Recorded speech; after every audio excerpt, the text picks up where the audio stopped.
오늘 우리에게 주신 하나님의 말씀은 구약 성경에서 봅니다. 구약 성경 870쪽 시편 91편 1절로 7절 말씀을 봉독합니다. 지존자의 은밀한 곳에 거하는 자는 전능자의 그늘 아래 거하리로다. 내가 야훼 하나님을 가리켜 말하기를 그님은 나의 피난처요 나의 요새요 나의 의탁하는 하나님이라 하리니 이는 그님이 너를 새 사냥꾼의 올무에서와 극한 전염병에서 건지실 검이로다. 그님이 너를 그 깃으로 덮으시리니 내가 그 날개 아래 피하리로다. 그님의 진실함은 방패와 손방패가 되나니 너는 밤에 찾아오는 테러와 낮에 날아드는 화살과 흑암 중에 퍼지는 전염병과 대낮에 황폐케 하는 파멸을 두려워 아니하리로다. 천인이 내 곁에서 만인이 내 우편에서 엎드러지나 이 재앙이 내게 가까이 못하리로다. 아멘. 오늘 우리는 성령님 아래 성경 위에 하나님의 말씀을 듣기를 원합니다.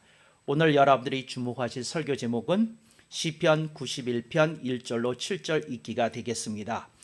시편 91편 1절로 7절을 제가 봉독한 것을 본 우리 새누리 공동체는 오늘은 특별한 날이다 그렇게 생각하셨으리라고 분명히 믿습니다. 그 이유는 제가 여간에서는 성경 구절을 한 절 이상 잘 읽지 않기 때문에 그렇습니다. 근데 오늘은 특별히 시편 91편 1절로 7절을 통째로 읽은 뜻이 있습니다. 그것은 이것이 한 단락입니다. 이것을 문장용어로 얘기하면 한 문단이라고도 얘기할 수 있겠습니다. 이 단락 혹은 문단에 주제어가 있습니다. 뭐냐? 전염병의 기도 혹은 전염병을 위한 기도입니다.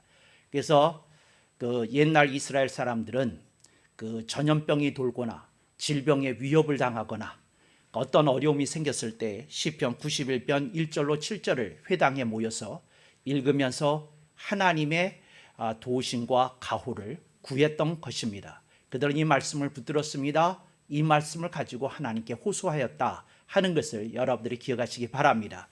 그래서 시편 91편 1절로 7절 말씀에 이 단락을 여러분에게 소개하기 위하여 통째로 읽었다 하는 것을 여러분에게 말씀드리고 싶습니다. 한국 교회가 세계적인 교회가 되었습니다. 세계 최대의 장로교회가 한국에 있습니다. 세계 최대의 오순절 교회가 한국에 있습니다. 세계 최대의 침례교회가 한국에 있습니다. 세계 최대의 성결교회가 한국에 있습니다.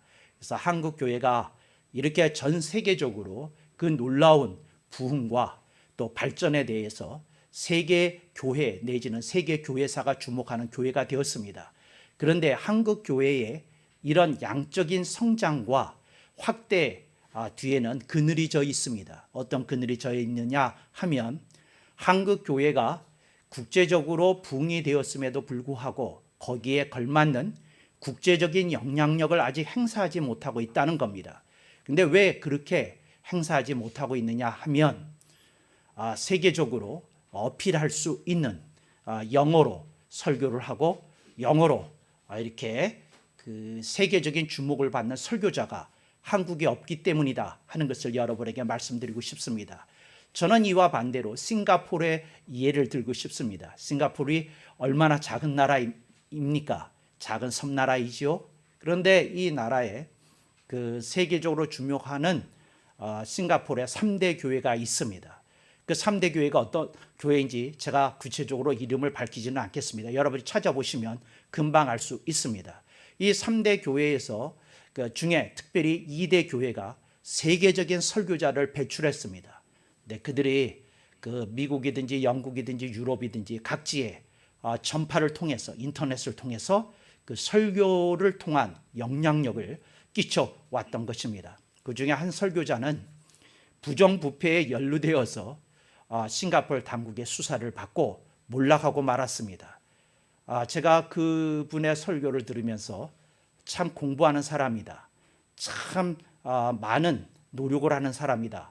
이렇게 평가를 했었는데 그분의 몰락을 보았던 것이 저는 참으로 그 로버트 슐러 목사님의 몰락과 함께 가슴 아픈 일로 제게 남아 있습니다. 그런데 또 하나 그 옆에 있는 교회라고 말씀드릴 수도 있겠습니다. 같은 싱가포르 안에 있으니까 또 한 교회가 있습니다. 그분의 설교도 굉장히 그 어필 있게 국제적으로 설교를 잘 하시는 분입니다. 근데 그분이 특별히 시편 91편 1절로 7절 말씀을 국제적으로 유명한 구절로 만드는데 일조하신 분입니다. 이제 예를 들자면 메르스 사태나 사스 사태가 벌어졌을 때 그분은 교인들과 함께 이 구절을 읽었습니다. 그리고 이렇게 선포하셨습니다. 이 구절을 읽고 또 선포하고 그것을 받아들인 여러분들에게는 결코 이 메르스가 사스가 여러분을 침투하지 못할 것입니다. 하나님의 말씀이 여러분을 보여줄 것입니다. 그러면서 강하게 설교 후에 이 구절을 한 번씩 상기시키고 읽고 그리고 교인들에게 심어줬습니다. 신기하게도 그 교회에 별다른 일이 없이 메르스 사태, 사스 사태 싹 지나갔습니다. 그런데 금년에 사건이 터졌습니다. 이 교회 교인들 수십 명이 메르스도 이기고 사스도 이겼는데 코로나19에 걸린 겁니다.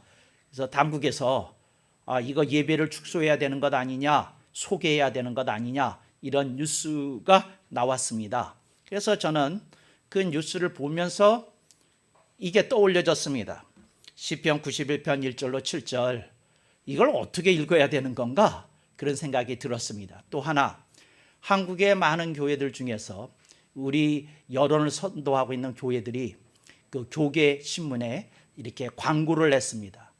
코로나19를 이깁시다. 하나님 말씀으로 이깁시다. 그러면서 그때마다 그 광고 한 편을 장식하고 있는 성경 구절이 있는데 그게 시편 91편 1절로 7절이라는 거죠. 아마 코로나 사태 이후로 전국에서 이 코로나19 사태와 관련해서 성경 본문으로 채택이 된 본문은 거의 대부분 시편 91편 1절로 7절이 아닌가 저는 짐작해 봅니다. 제가 인터넷 그렇게 들여다본 건 아니지만 그렇게 이제 광고를 통해서 접하고 저는 그렇게 짐작을 넉넉히 해볼 수 있었습니다. 근데 오늘 이 구절을 읽는다고 그랬는데 이 구절을 읽기라고 하는 건 이걸 어떻게 읽고 어떻게 해석해야 되느냐 하는 걸 읽기라고 한다 하는 걸 여러분들이 알아주셨으면 좋겠습니다. 이 구절을 그 싱가포르에 있는 교회처럼 읽는 것이 한 가지 방법입니다. 그건 어떻게 읽는 거냐면 이 말씀을 읽는 자에게 하나님의 도우심이 임할 줄로 믿습니다. 이 말씀을 믿는 이에게 이러한 하나님의 손끝 아래 붙들어 주심이 있을 줄로 믿습니다. 이제 이렇게 믿고 이렇게 하는 겁니다. 근데 이걸 이제 조금 진보 신학 쪽에서는 좀 비꼬아서 말하기를 성경을 주문으로 만드시는구만 이렇게 얘기합니다. 그러니까 성경을 예를 들자면 이교도들에게는 그런 전통이 있지 않습니까? 어떤 주문을 막 외우면 그 주문의 힘으로 그 주력이 생겨서 무엇을 이길 수 있다는 겁니까? 질병도 이길 수 있고 재난도 이길 수 있다. 이런 것이 있지 않습니까? 기독교에서도 주문이라는 용어는 사용 안 하지만 그게 별반 다른 것이겠어 하고 비꼬는 입장이 있습니다. 근데 어떤 이들은 그냥 글자 그대로 이 말씀의 문자를 읽으면서 그렇게 이제 하는 것이 있다. 이걸 이제 신학적으로 주문 읽기라고 그럽니다. 그러니까 성경의 어떤 구절을 주문처럼 읽는 겁니다. 근데 주문처럼 읽는다는 건 이 말씀을 내가 읽었으니 나에게 능력이 나오리라고 믿습니다. 이제 이렇게 믿으면 이제 주문 읽기가 되는 겁니다. 근데 여러분들이 조금 그거에 대해서 조금 생각해 보실 수 있기를 바랍니다. 또 어떤 이들은 이렇게 읽습니다. 이 성경 구절을 읽고 어떻게 하느냐면 주님 제가 연약하고 미약합니다. 그런데 주님 제가 의지할 데가 없어서 주님 제가 어떻게 해볼 수가 없어서 주님께 호소하고 위로를 구하는 마음으로 이 구절을 읽습니다. 이제 이런 걸 뭐라고 그러는 거 아니? 첫 번째가 주문 읽기였다면 위로 읽기라고 얘기합니다. 그러니까 성경 말씀을 통해서 위안과 위로를 얻기 위해서 성경을 읽을 때가 있습니다. 이제 그런 것이 이것이라는 거죠. 여러분 성경을 위로를 얻기 위해서 읽는 사람들이 어떻게 하는지를 알려드리겠습니다. 예를 들자면 여러분에게 힘든 일이 생겼어요. 그러면 복음서를 갑니다. 그리고 예수님께서 제자 가룟 유다에게 배신을 당하고 또 그 베드로가 예수님을 3번 부인하는 거 보고 예수님이 사람들의 멸시를 받고 그러면서 십자가에 죽는 것을 읽습니다. 읽으면서 무슨 생각을 하냐면 죄가 없으신 예수님도 이런 순환을 당하셨는데 죄가 많고 허물이 많은 나에게 이런 고통스러운 기간이 있는 건 어쩌면 당연한지도 몰라. 이제 그렇게 생각하면서 위로를 받는 겁니다. 근데 성경을 위로를 받기 위해서 읽는 사람들도 꽤 된다. 그러니까 어떤 능력이 나타나는 주문 읽기가 있다고 한다면 한쪽에서는 위로를 얻기 위해서 성경을 읽는 이들도 굉장히 많이 있다. 이렇게 말씀을 드리고 싶습니다. 또 하나, 이 성경 구절을 읽어보면 3절에 전염병이 나옵니다. 6절에 전염병이 나옵니다. 이제 이런 걸 보면서 이렇게 읽는 이들도 있습니다. 어떻게 읽느냐면 옛날에도 전염병은 있었어. 현대에도 전염병은 있는 것이야. 옛날에도 살 사람은 다 살았고 또 옛날에도 죽을 사람은 다 죽었고 또 현대에도 살 사람은 살고 죽을 사람 다 죽을 것이야. 이렇게 성경을 읽는 이들이 있습니다. 읽기는 읽습니다. 근데 어떻게 하기 위해서 읽느냐면 달관 읽기라고 그럽니다. 그러니까 인생을 달관하면서 읽는 겁니다. 인생에는 좋은 일도 있을 때가 있어. 오케이 바리. 인생에는 나쁜 일이 올 때도 있어. 오케이 바리. 내가 어떻게 할 수 있는 일이 아무것도 없잖아. 그럼 나는 뭐 해야 되겠어? 오케이 바리. 오케이 바리가 뭡니까? 그냥 받아들이겠다. 이런 심정을 가지고 성경을 읽는 이들도 있습니다. 그러니까 그걸 받아들이는 겁니다. 그런데 꼭 운명론적, 숙명론적으로 받아들이는 건 아닙니다. 인생에는 이런 일들이 있더라 하고 받아들이는 겁니다. 근데 이걸 뭐라고요? 달관 읽기라고 합니다. 달관이라는 것은 인생을 조금 떨어져서 보는 겁니다. 위에서 보는 겁니다. 그리고 인생이 나에게 가져다 주는 모든 고통과 눈물이나 시련을 그냥 accept, 받아들이는 겁니다. 이게 이렇게 읽는 게 있습니다. 그걸 달관 읽기라고 합니다. 그래서 여러분들이 이쯤에서 여러분들 좀 생각해 보실 수 있길 바랍니다. 여러분 성경 구절을 읽으면서 힘을 얻기 위해서 주문 읽는 것처럼 읽으십니까? 1번입니까? 아니면 여러분은 성경을 통해서 위로를 받기 위해서 위로 읽기를 하십니까? 2번입니까? 아니면 성경을 통해서 인생을 조금 위에서 내려다보고 그 다음에 조금 이렇게 좀 띄어서 놓고 보기 위해서 여러분들이 성경을 읽습니까? 그러면 달관 읽기가 되는 겁니다. 여러분들의 표정이 마스크를 쓰고 있어서 전혀 읽을 수가 없어요. 좀 눈으로라도 좀 말씀을 해주세요. 그런데 전혀 호응이 없어가지고 이게 인터넷으로 이 설교를 드리는 분들에게 말씀을 드립니다. 지금 대한민국의 모든 교회들은 예배를 금주에 하루 쉬거나 그렇지 않으면 예배를 드리는 교회도 이렇게 마스크를 쓰고 예배를 드립니다. 저희 교회도 각층으로 성도들을 분산하고 그다음에 마스크 다 쓰고 이제 교회에서 유일하게 설교하는 저만 마스크 벗고 이렇게 숨을 자유롭게 쉬면서 설교하고 있다는 것을 여러분에게 말씀을 드립니다. 그래서 성경을 그렇게 여러 가지로 읽는데 무엇이냐 하는 겁니다. 그랬더니 저쪽에 구석에 있는 거지 아버지가 손을 들고 얘기를 합니다. 목사님, 저는 감 잡았어요. 무슨 감이신데요? 네, 내가 알았어요. 내가 이 교회 한두 해 다닌 것도 아니고 저처럼 오래 다니면 딱 하고 아는 거죠. 뭔데요?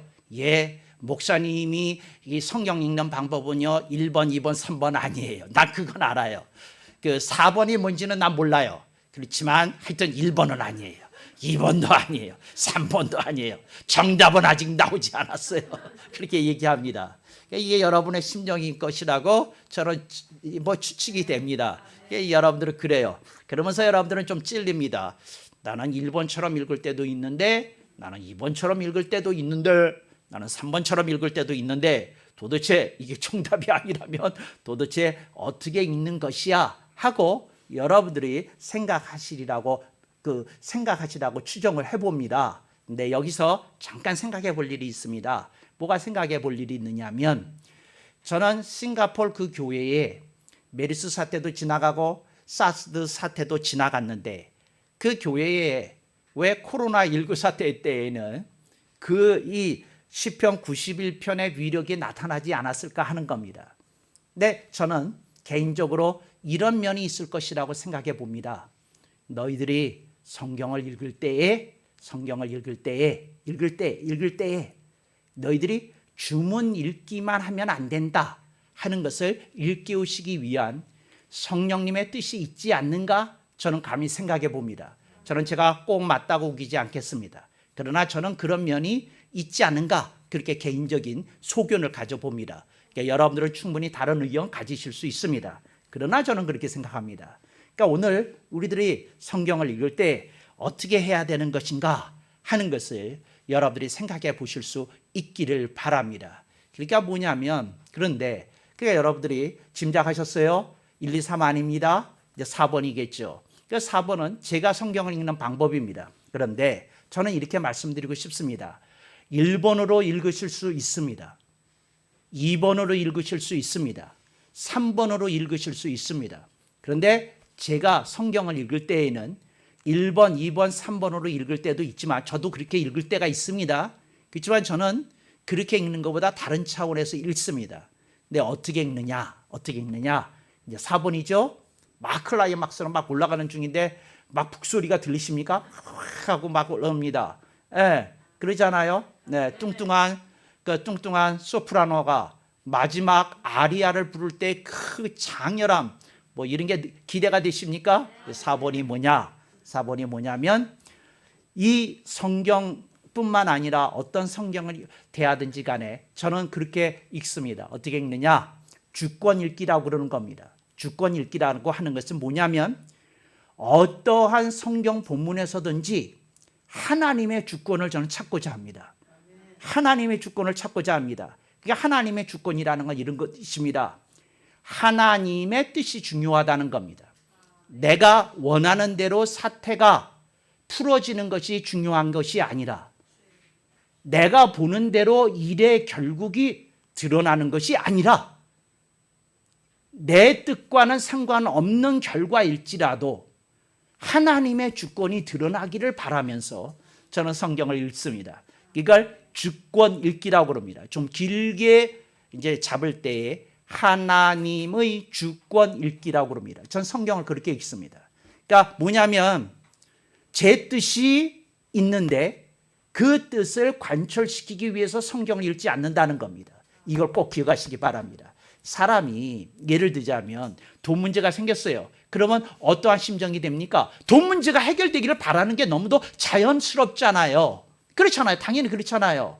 또 사람에게 그 병이 생겼는데 그 병이 치유되기를 원하는 게 인지상정이고 너무도 당연한 거 아닙니까? 이제 그렇잖아요.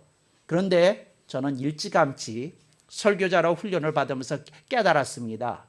다른 사람은 몰라도 설교자로서 장성 목사는 성도들의 필요에 응답하는 설교를 하는 사람이 되면 안 되고 하나님의 말씀이 제시하는 메시지를 전해야 되겠다. 그런 생각을 했습니다. 그게 뭐냐면 하나님의 메시지가 뭐냐? 하나님이 주권 가운데 품으신 뜻입니다. 근데 그 하나님의 뜻이 때로는 인간이 원하는 바와 배치될 수 있습니다. 때로는 하나님의 경륜 속에서 역사하시는 모습이 인간의 기대와 상반될 수 있습니다. 저는 이걸 오래전에 깨달았어요. 그래서 저는 어떻게 하느냐? 주권 읽기를 합니다. 주권 읽기를 합니다.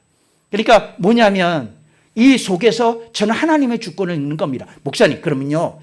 목사님 그렇게 철학적으로 말씀하시면요. 저희는 못 알아들어요. 그러니까 목사님 그냥 딱 부러지게 이 본문 가지고 이렇게 해석해 주셔야지요. 1절이 이렇게 시작합니다. 지존자의 은밀한 곳에 거하는 자는 전능자의 그늘 아래 거하리로다. 전능자입니다. 전능자라는 건 무슨 뜻인고 하니 여러분이 아시는 대로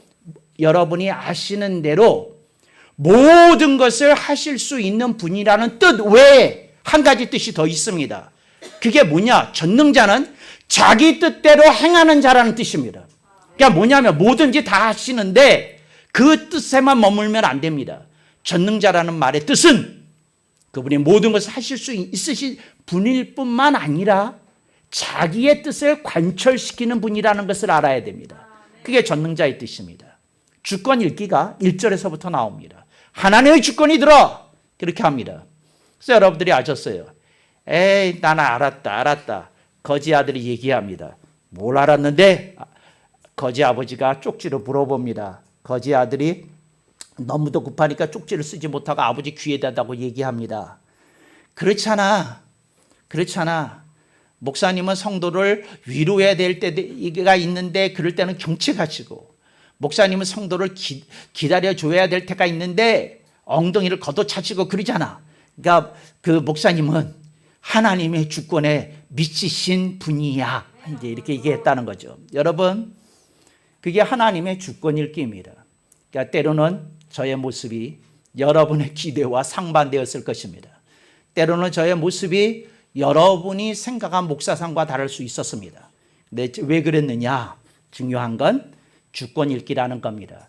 하나님의 뜻이 어디에 있었느냐 하는 게 중요한 것이지, 인간이 기대하는 것, 인간이 바라보고 있는 것, 거기를 넘어선 곳에 하나님의 뜻이 있었다는 것을 기억하실 수 있기를 바랍니다. 모세가 40세까지 기다렸어요. 하나님의 뜻이 무엇인지 나타나지 않았어요. 자기가 움직였습니다. 그러다가 자기가 격분했습니다. 애굽 사람을 한 명 죽이게 되었습니다. 도주하게 되었습니다. 또다시 자기가 어떻게 인생을 살아야 되는지 모릅니다. 다시 광야에서 40년을 보냈다. 80세쯤 되니까 하나님의 비전이 그를 찾아온 것을 우리들이 기억합니다. 인간의 뜻은 하루속히 하나님의 뜻이 나타나는 것이었습니다. 그러나 하나님의 뜻은 모세가 익을 때까지, 모세가 충분히 여무른 상태가 될 때까지 하나님은 기다리셨던 겁니다. 오늘 우리들에게 하나님이 말씀합니다. 네 인생에서 네 뜻이 중요하냐? 아니다. 내 뜻이 중요하다. 인생에서 네가 그리는 그림이 중요하냐? 아니다. 내가 그리는 그림, 하나님의 경륜이 중요하다고 말씀하십니다.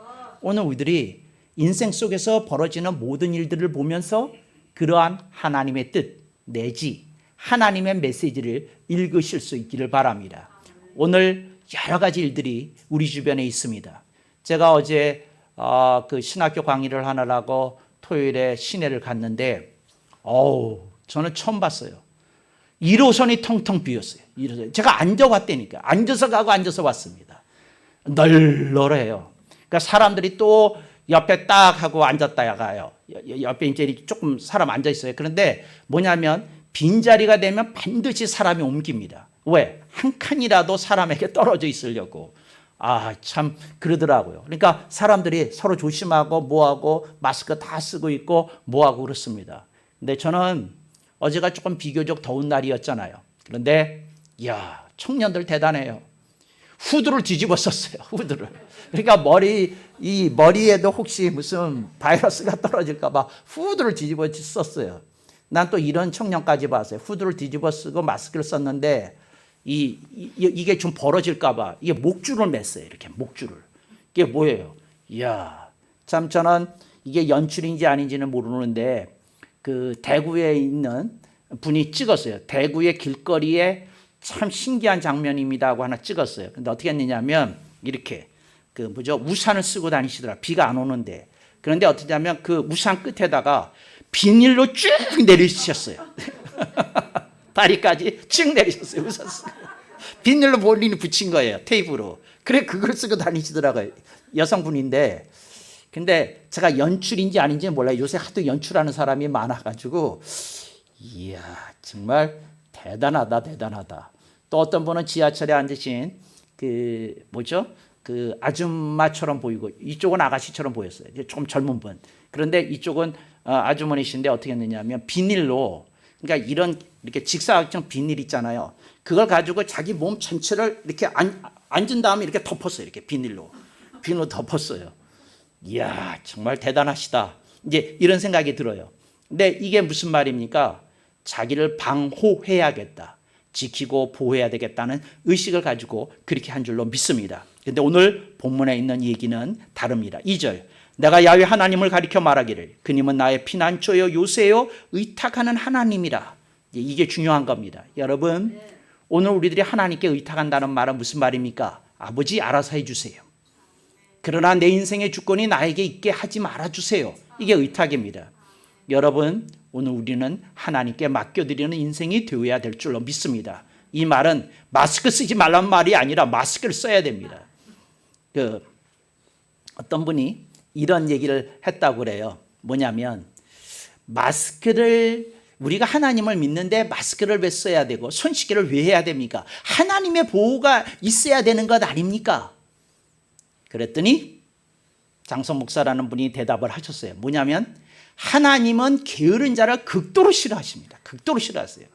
그러니까 마스크 안 쓰는 그 게으름 주님 싫어하십니다. 손 씻기를 게을리하는 그 게으름 주님이 싫어하십니다. 그러니까 여러분들이 주님의 보호를 받으시려면 마스크 필히 쓰시고 손 씻기 자주 하실 수 있기를 당부드립니다. 의탁한다는 것은 내가 아무것도 안 하고 하나님께 이렇게 우러러 본다는 의미는 아니라는 것. 하나님이 주신 지혜와 지식과 명철도 활용되어야 한다는 것을 여러분들이 분명히 인지하실 수 있기를 바랍니다. 오늘 그러한 것들이 우리들에게 있을 때에 하나님의 역사가 일어날 줄로 믿습니다. 3절 이는 그님이 너를 새 사냥꾼의 올무에서와 극한 전염병에서 건지실 이로다. 저는 이 사냥꾼의 올무를 어떻게 읽었느냐 하면 이렇게 읽었습니다. 이는 그님이 너를 슈퍼 전파자의 올무에서와 극한 전염병에서 건지실 것이로다. 근데 여기서 제가 주목한 구절이 있어요. 제가 특별히 이런 구절을 좋아합니다. 극한 전염병. 이 말을 잘 들으십시오. 그게 뭐냐면 이 구절이 제 마음을 땡겼어요. 이게 무슨 말이냐면 혹시 코로나19에 걸릴지라도 치사율에는 이르지 않는다는 겁니다. 그러니까 치사율에 이르는 건 극한 전염병이에요. 근데 이제 치사율에 이르지 않는 그런 거죠. 그러니까 저는 이런 구절을 보면서 눈이 번뜩입니다. 하나님 능히 그렇게 하실 수 있으시죠? 하나님 꼭 그렇게 해주실 수 있기를 열망합니다. 그렇지만 하나님의 뜻이 이루어지기를 우리들이 구해야 될 줄로 믿습니다. 하나님의 놀라우신 뜻이 우리들의 삶 속에 일어나시게 될 때에 오늘 우리들의 삶 속에 자유로운 날개가 펼쳐지리라고 믿습니다. 그님이 너를 그 깃으로 덮으시리니 내가 그 날개 아래에 피하리로다. 여러분 우리가 주님 아래 날개의 그늘 아래 피한다는 것이 무슨 뜻인지를 알아야 되겠습니다. 주님이 사역하는 현장에 있는 것입니다. 왜냐하면 주님이 가만히 둥지에만 있으시겠습니까? 아닙니다. 주님이 거하시는 곳에 우리들이 거하고 주님이 가시는 곳에 우리들이 가야 될 줄로 믿습니다. 모든 이들이 만약에 자기의 안전만을 위해서 집에 거한다고 한다면 그 환자들 치료는 누가 하고 누가 진료할 수 있겠습니까? 진료하는 이들이 있고 치료하는 이들이 있기에 오늘 대한민국이 이렇게 회복되어 나가는 줄로 믿습니다. 저는 의료진들을 생각하면 눈물이 나요. 그거 얼마나 고단할까. 바깥으로 나가지도 못하고 그 사실상 봉쇄된 게 그 격리된 병원들의 상태거든요. 근데 거기서 저들이 생활하고 뭐 한다는 게 굉장히 그래요. 저는요, 그걸 보면서 저는 여러분하고 조금 다른 차원에서 생각을 합니다. 무슨 생각을 하느냐면, 옷을 보니까 이 생각이 나는 거예요. 화장실에 가서 어쩌지? 아니, 저는 그 생각부터 났어요. 뭐, 진료하고 그런 건 생각 안 나고요. 저는 화장실 생각이 났어요. 저 옷을 입고 어떡하지? 그렇잖아요.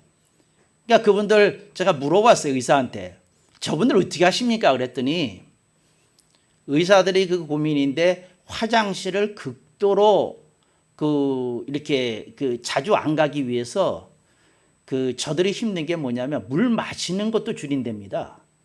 수분 섭취를 많이 해야 되는데 그거 가는 것 자체를 꺼려서 이제 그런다고 그래요. 그러니까 얼마나 힘들겠어요.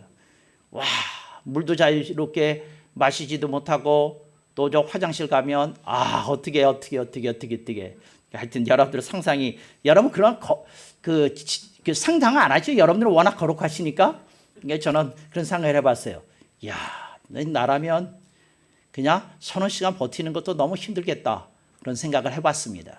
여러분 우리들이 이렇게 안전하게 거하는 데에는 누군가가 그 날개로 덮어주는 이들이 있었기에 그렇다는 거 기억해야 되는 줄로 믿습니다.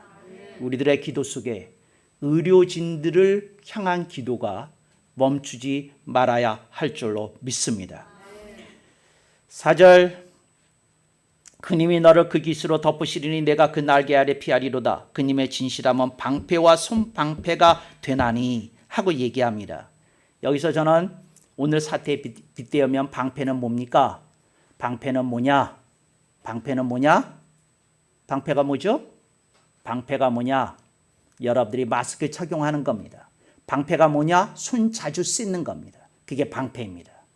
여러분들이 방패를 꼭 가지실 수 있기를 바랍니다. 그리고 여러분들이 얘기하셨어요. 손 방패가 뭐냐? 손 방패가 뭐냐? 남에게 민폐가 안 되게끔 여러분 몸이 온전하더라도 여러분들이 꼭 마스크 착용해야 된다는 겁니다. 그러니까 여러분들이 다른 사람을 보호하기 위해서라도 꼭 마스크 쓰시고 그렇게 그 위생 생활을 철저히 하실 수 있기를 바랍니다. 그래서 여러분들이 그 특별히 밀폐 공간 조심하십시오. 특별히 여러분들이 승강기 같은 데 조심하십시오. 그리고 여러분들이 특별히 에스컬레이터 이런 데도 좀 띄엄띄엄 서 있도록 여러분들이 유의하실 필요가 있다는 거 여러분들이 생각해 보실 수 있길 바랍니다. 5절 너는 밤에 찾아드는 테러와 낮에 날아드는 화살과 그랬습니다. 테러라는 건 그 이렇게 예기치 못하게 습격을 당하는 게 테러입니다. 이제 이런 테러가 일어날 수 있고요. 그러니까 밤에 찾아오는 테러라는 말의 뜻은 뭐냐면 보이지 않게 나를 습격하는 일들입니다. 테러. 그다음에 낮에 날아드는 화살과 여러분들이 이제 예를 들자면 사람들이 많이 모이는 쪽으로 어떤 행사를 간다면 낮에 날아드는 화살이 되겠죠. 여러분들이 예기치 못한 것이라면 테러고 예를 들자면 여러분들이 편의점에 한번 들었을 뿐인데 그 편의점에 여러분이 있던 시각에 확진자가 있었다. 이건 정말 예기치 못한 그 테러가 되겠죠. 이런 일들이 있을 수 있다는 거죠. 6절 흑암 중에 퍼지는 전염병과 대낮에 황폐하게 하는 파멸을 두려워 아니하리로다. 무슨 뜻입니까? 이러하나 저러하나 우리들의 인생의 주권이 하나님께 있는 것을 기억하는 겁니다. 이건 무조건적인 보호의 의미가 아닙니다. 간혹 인생이 내 뜻과 다르게 전개될지라도 그 뜻 속에서 하나님의 영광이 이루어지는 것을 우리들이 바라봐야 하고 믿어야 하고 그리고 우리는 거기에 동참해야 됩니다. 그리고 하나님께 함께 걸어야 됩니다. 근데 그런 믿음이 우리들에게 있으리라고 믿습니다. 7절 천인이 내 곁에서 만인이 내 우편에서 엎드러지나 이 재앙이 내게 가까이 못하리로다. 하나님의 놀라우신 뜻은 우리의 뜻과 다르게 이루어집니다. 제가 최근에 읽었던 가장 감명적인 문장 중에 하나가 중국 의사 리원양의 그 유서였어요. 여러분 인터넷에 있고 그러니까 보시기 바랍니다. 이제 새누리교회 주보에다가 이제 다음 주쯤 아마 실릴 것 같아요. 간사들의 일이 너무 많아서 그걸 올리지 못했는데 인터넷 가면 있습니다. 자기가 죽어가면서 마지막 편지 하나, 글 하나 남기고 싶다고 이 사람이 말한 걸 그 아내가 또 지성인인 것 같아요. 문장을 아주 이쁘게 다듬었어요. 제가 그 한자로 된 그것도 좀 읽어봤는데 이건 지성인이 쓰는 문장이더라고요. 그러니까 내가 죽어서 다른 업적은 못 남기더라도 이 유서 한 편은 남기고 가야 되겠다. 그래서 굉장히 문학적이고 철학적으로 썼어요. 이분이 한인 선교사가 개척한 장로교회의 성도였답니다. 리원양. 그래서 그분이 이렇게 그렇게 문장을 썼는데, 근데 그분이 이거예요. 자기는 쓰러지지만 자기 인생에 대해서 비관하거나 절망적으로 생각하지 않는 그런 아름다운 모습을 남기고 죽었어요. 이겁니다. 여러분의 삶 속에 일어나는 일들에 대한 평가는 여러분 기억하십시오. 여러분이 하는 게 아닙니다. 하나님이 하십니다. 우리들의 인생을 살아가는데 우리들의 인생에 대한 평가는 우리가 하는 게 아닙니다. 우리가 하는 게 아닙니다. 하나님이 하셔야 되는 겁니다. 저는 이걸 이렇게 설명하고 싶어요. 뭐가 싶냐면 여러분들이 이 사실을 잊어먹어요. 여러분 인생이란 시험은 여러분이 치릅니다. 그러나 평가는 누가 하는 겁니까? 하나님이 하시는 겁니다. 근데 인간들이 이걸 잊어먹어요. 어떻게 잊어먹느냐 하면 자기가 인생을 사는데 자신의 인생을 자기가 평가해요. 이게 웃기는 얘기예요. 자 봐요. 여러분이 수능을 치르셨어요. 근데 여러분이 채점하면 다 100점 아니겠습니까? 여러분이 채점하면 100점 아니겠습니까? 그런데 수능을 누가 채점하느냐? 다른 사람이 채점하더라는 거죠. 그래서 시험의 공정성이 권위가 살아있는 겁니다. 여러분 인생에 대한 평가는 하나님이 하시더라 하는 것을 우리들이 기억해야 될 줄로 믿습니다. 하나님이 우리들에게 말씀합니다.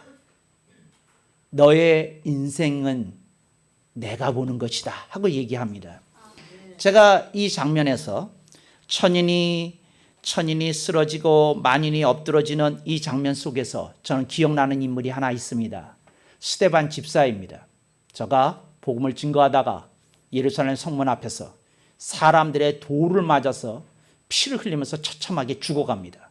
근데 그 장면, 그러니까 그 사람들이 내리는 인생의 평가는 무엇입니까? 처참한 죽음만 봅니다. 그런데 바로 그 순간 하나님의 평가가 하늘에서 열려집니다. 하늘문이 열려집니다. 그리고 주님이 하나님의 보좌 우편에 서 계신 것을 스데반이 죽어가면서 봅니다. 하나님의 영광을 봅니다. 이 아주 극단적인 대비인데요. 뭐가 드러나는 거 아니? 사람의 평가는 땅에서 죽어가는 스데반 집사만 볼 뿐이었습니다. 그러나 영안이 눌린 자에게 하나님의 영광이 드러나고 하나님이 스데반 집사의 인생을 어떻게 평가하는지를 보여주셨습니다. 여러분, 여러분이 보는 게 다가 아닙니다. 여러분이 알고 있는 게 다가 아닙니다. 하나님이 여러분의 인생 상황에 대해서 어떻게 말씀하시는지가 중요합니다. 여러분들이 그런 믿음을 가지고 하늘을 우러보실 수 있기를 바랍니다. 우리가 때로는 하나님의 영광을 보지 못할 수도 있습니다. 그러나 저는 분명히 믿습니다.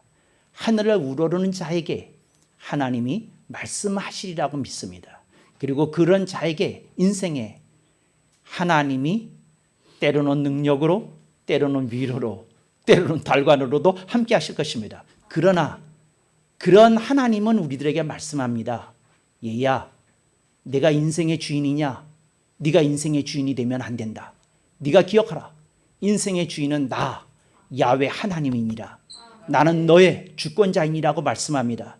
오늘 우리들이 코로나 상황 속에서 우리들의 인생의 주권이 나에게 있기 때문에 두려운 겁니다.